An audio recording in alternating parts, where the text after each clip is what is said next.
Jakes, thanks for joining us for Sons in Cars, brought to us by the lovely people at Fiat, which you're an ambassador for. So we'll just go for a bit of a drive. I know you've got to get somewhere, so I'll drop you off on the way. But we just want to know a little bit about you, the person rather than the footballer. Yeah. So we know you've missed all year with a really bad and rare knee injury, but we want to know what you've been up to.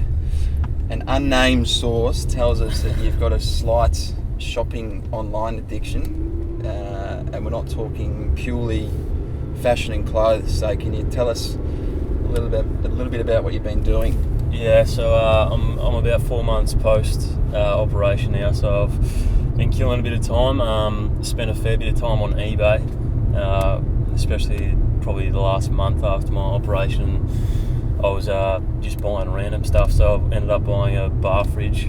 Don't know why. Can you confirm how much you spent on that bar fridge?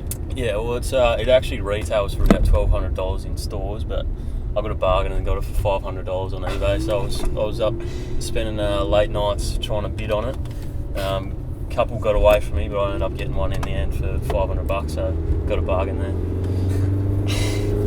You went to Hong Kong with your girlfriend recently. Tell us a bit about that. Yeah, so it wasn't a planned trip. Ree was my girlfriend. Ree, she was going with her mum. Her mum does some lecturing at a university over there, so she already had a plan prior to me doing my knee. And then after it, I just thought I may as well go with her. We only went for 5 nights, but just went over there. I couldn't do much because my knee was still pretty sore, so we just went over, did some shopping, got some sun. And then just went out for dinners and that kind of stuff, a bit of romance, so it wasn't too bad. Very nice. The same unnamed source says that you do. Who is this unnamed source? I'm not going to... Danny Stanley, I reckon. I'm not going to reveal who, but... It's definitely Danny. It says that you and your missus really enjoy fine dining and only go to the best establishments. Okay. Can you confirm that? No, not at all. My girlfriend lives in Melbourne, so when we come up, we like to spend quality time together. That doesn't have to be fine dining though. Every now and then we go to local joints like the Fish House or Hellenica, but we go to normal joints like Hugo's and that all the time. So Danny's just stitching me up there. He's actually seeing a girl at the moment, and he's been taking her to Etsu and Hellenica, all the best joints around the coast. So the big guns. There's a stitch up for him. Very good. How is the living arrangement going? You moved out at the start of the year. You were with Luke Russell and Tom Nichols, and you split ways. Yeah. So we got a notice to vacate from we were living in a 4-bedroom joint. Tommy, Lukey, Russell, Danny, and myself. So we had 2 months to get out, and then I just wanted to downsize, and 4 bedrooms was probably a bit too much, and wanted to downsize, so I moved into a 3-bedder, and now living with Danny and Greggy Broughton. Lukey and Tommy are still together. Still really close with them, but unfortunately had to move out, so everything's going well. It's all good, yeah. There's been a bit of an injury curse at your house this year. The 3 of you have combined for, I think, under 10 games, and you've all had issues with your legs and your knees, and you've got a lot of stairs in your house. Yeah. How does that work?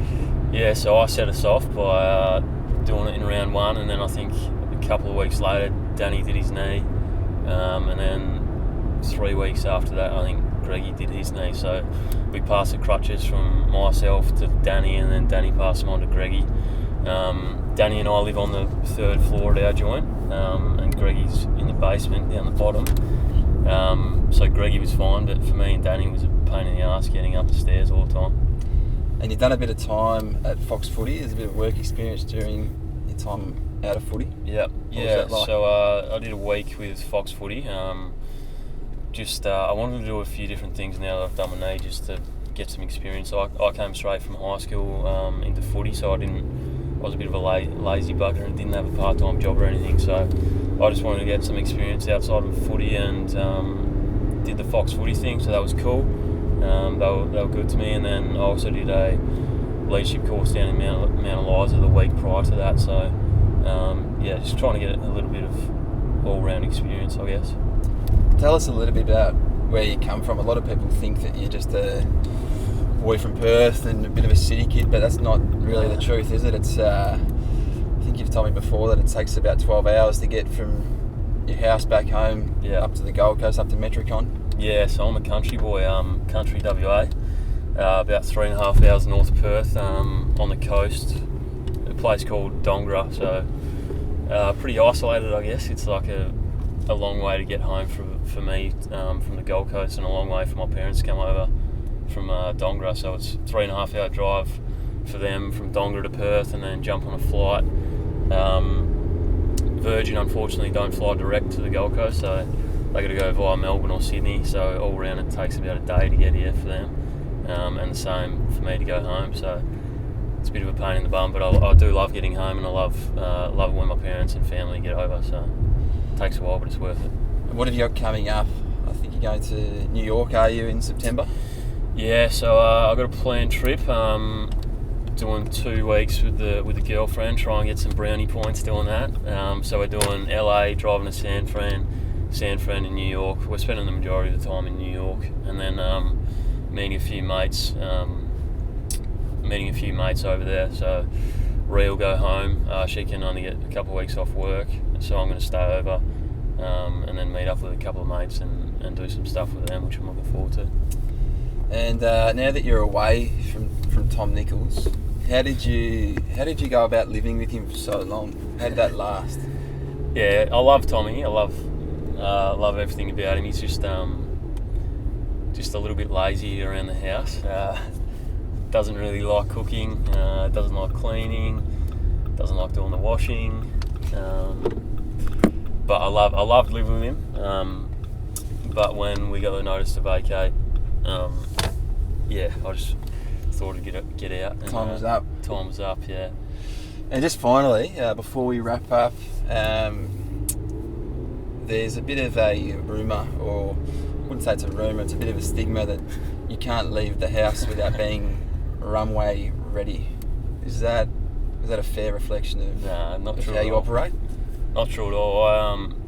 You are a sharp operator, but is that a bit extreme? I look after myself, and there's a few guys at the club that probably don't, so they're probably the ones commenting. But yes, definitely not. I do look after myself, but this morning it took me 5 minutes to get ready, and I was straight into the club. So don't mind getting dressed up and that kind of thing, but don't have to be runway ready at all. All right, mate. Thanks very much for your time. Thanks for joining us on Fiat Sons in Cars. We've just arrived, so you're ready to go. So thanks very much. No worries, mate. Thanks for having me.